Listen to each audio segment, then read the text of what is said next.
কেমন আছো তোমরা সবাই? আশা করি সবাই ভালো আছো। বানাচ্ছি পাবদা মাছ। এখানে আমি দুটো বড় সাইজের পাবদা মাছ নিয়েছি। দুটো মাছ দিয়ে আমি আজকে ঝোল রান্না করব, কারণ মাত্র একজনের জন্য আমি রান্নাটা করছি। খুব সামান্য তেল নিয়েছি। যে কোনো আঁশ ছাড়া মাছ যখন ভাজা করা হয় তখন না তেলটা একটু কম নিলে মাছটা ভালো ভাজা হয়, ফাটে কম, আর খুব সুন্দরভাবে উঠে আসে। আমি একটা একটা করে মাছ এখানে ভেজে তুলব, কারণ মাছগুলো যথেষ্ট লম্বায় বড়। এখন আমি একটা মশলা তৈরি করে নিয়ে নিচ্ছি পেঁয়াজ। এখানে আমার মশলাগুলোর পরিমাণ কিন্তু খুব কম। নিয়ে নিচ্ছি আদা 1 ইঞ্চি মতো, টমেটো একটা ছোট, আর 4টা কাঁচা লঙ্কা।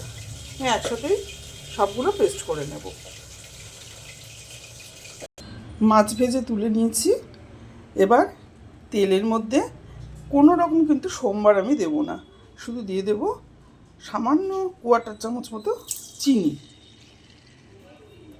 1 সেকেন্ড ওয়েট করে এবার আমি বেটে রাখা মশলাগুলো, পেঁয়াজ, টমেটো, কাঁচা লঙ্কা আর আদা, এটা আমি তেলে ছেড়ে দেব। কিছুক্ষণ নাড়াচাড়া করব। কাঁচা মশলাগুলোকে ভালো করে কষিয়ে নিচ্ছি। এবার এর সাথে আমি মিশিয়ে দেবো কিছু গুঁড়ো মশলা। গুঁড়ো মশলার মধ্যে আমি দিচ্ছি কাশ্মীরি লাল লঙ্কার গুঁড়ো, জিরার গুঁড়ো 1 চামচ, আর হলুদ। লবণটা আমি একটু পরে দেবো, আগে এটাকে একটু কষিয়ে নিই। কাঁচা গন্ধটা বেরিয়ে গেলে তখন আমি লবণটা দেবো। মশলাটা অনেকটাই কষে এসছে। এখন আমি এর মধ্যে অ্যাড করে দিচ্ছি লবণ, আর দিয়ে দিচ্ছি 1 চামচ টক দই। গ্যাসের আঁচটা অবশ্যই কম করে নেব, নাহলে দইটা ফেটে যাবে। তোমরা যারা মনে করো যে বেশি লোকের জন্য রান্না করছো, তারা কিন্তু অবশ্যই এই মশলার পরিমাণগুলো একটু বাড়িয়ে নেবে। এখন আমি এর মধ্যে মাছ দুটো দিয়ে একটু মশলার সাথে মাখিয়ে নেব। মাছের সাথে মশলা মাখানো হয়ে গেছে। এখন আমি এখানে সামান্য জল দেব। খুব বেশি ঝোল কিন্তু আমি এর মধ্যে রাখবো না। দিয়ে দিলাম জল। এবার এটা আমি ফুটতে দেবো। গ্যাসের আঁচটা একটু কম করে দিয়ে এটা সামান্য কিছুক্ষণ ফোটাবো। ঝোল মোটামুটি শুকিয়ে এসে মাছগুলো দেখা যাচ্ছে।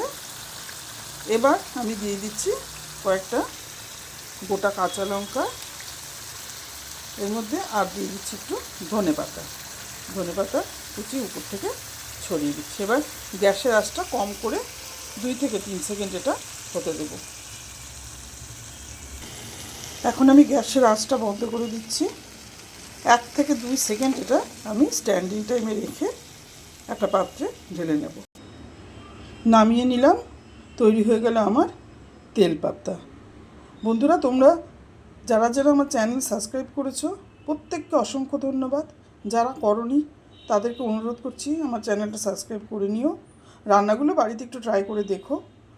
কে কোথার থেকে দেখছো আমাকে কমেন্ট করো। আমার চ্যানেল ভালো লাগলে তোমরা আমার পাশে থেকো। তোমরা ভালো থেকো, তোমরা সুস্থ থেকো।